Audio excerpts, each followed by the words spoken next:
The 2015 Harley-Davidson Iron 883. Harley-Davidson adds to its extensive, small bike family with the 2015 Iron 883. With roots going all the way back through earlier XL models to the 1950s K model, the Iron has a top-notch pedigree with plenty of modern features to keep it relevant in the current entry-level market. To me, this is yet another example of how the factory tends to look back to established traditions while pushing forward into new technology and ever-increasing customer expectations. Continue reading for more information on the Harley-Davidson Iron 883. Design.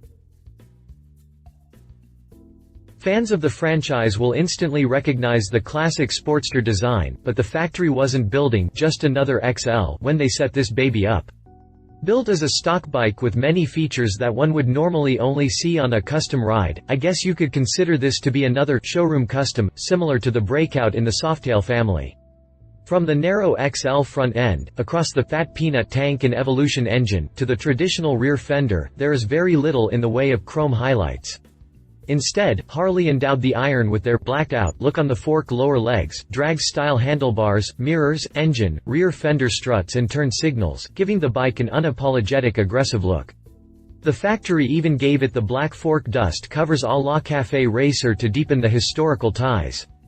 Black is very slimming. Does this paint make me look fat? And so the blacked-out features are rather inconspicuous, lending this sled a clean look that is further accentuated by the offset license plate holder that leaves the rear fender uncluttered and beautifully exposed. Chassis. Both the front and rear suspensions are slammed down to their practical limits, leaving the bike with a low laden seat height for a sporty of a mere 25.7 inches.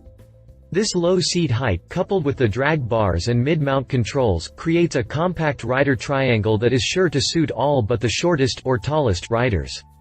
The blacked-out 13-spoke wheels mount Michelin Scorcher tires that use cutting-edge synthetic polymers to provide both grip and durability, which are usually mutually exclusive, and the tread design provides excellent water evacuation for those non-fair weather riders who aren't put off by a little inclement weather.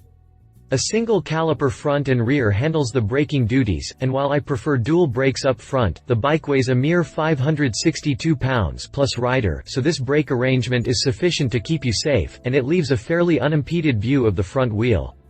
In addition, the optional ABS keeps you confident in all braking situations. Harley says they used the classic Peanut tank 3.3 gallons on this model, but the original Peanut tanks only held 2.1 gallons. I'd like to say that I prefer the smaller, true Peanut tank, but I don't miss having to carry extra fuel in bottles on my saddlebags just to make it between fuel stops on long trips. Give me the 3.3-gallon tank any day. Drivetrain. The tried-and-true, air-cooled, 883cc Evolution engine serves as the beating heart of this blacked-out bruiser. Though it is a classic engine design that was first seen back in 1986, the factory changed out the Mikuni CV carb in favor of an electronic sequential port fuel injection system, and the engine generates 53.8 pound-feet of torque at 3,750 revolutions per minute, while keeping the fuel economy around 51 mpg. A closed-loop exhaust system complete with miniature HO2 heated oxygen sensors keep emissions within current and future worldwide emission standards. I like the classic looks, I really do, but as iconic as the air cleaner is, I wish the factory had done away with the old Ham-Can air cleaner in favor of something with less knee-bashing potential. The good news there is that it only takes one flip through the Screamin' Eagle catalog to take care of that little detail. Wink nudge. Price. You can get the sheet metal shot in brilliant silver pearl, sand camo denim or black denim for a paltry $8,399, which places it well within the entry-level range, and the hard candy paint options can be had for $9,149. The ABS is optional at $795, as is the security system at $395 and the California emissions for another bill, $100. Freight rounds out the sticker with an additional $360. He said, "I always liked the Sportsters. My first and current bikes are both sporties, and they are just fine around town for bar hopping and light grocery runs. The only time I have problems is making long trips at highway speeds with much longer-legged big twins, but I have plans to go up to a 30-tooth front sprocket up from 27 to lower my RPM on the interstate. Not a huge problem, mind you, but worth keeping in mind if you think that you may want to take some long-distance rides," she said.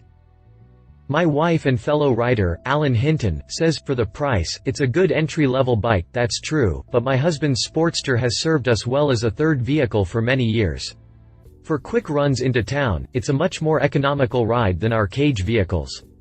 At times, I think he looks for an excuse to go to town. Okay, I'll admit that sometimes I do, too. Back in the day, that Evolution engine almost put Harley out of business, it was so reliable. I can't say enough about these Sportsters. The Iron 883 is tried and true tradition with classic looks," she said. Specifications. If you liked this video, please share your thoughts in the comments below and don't forget to hit the subscribe button.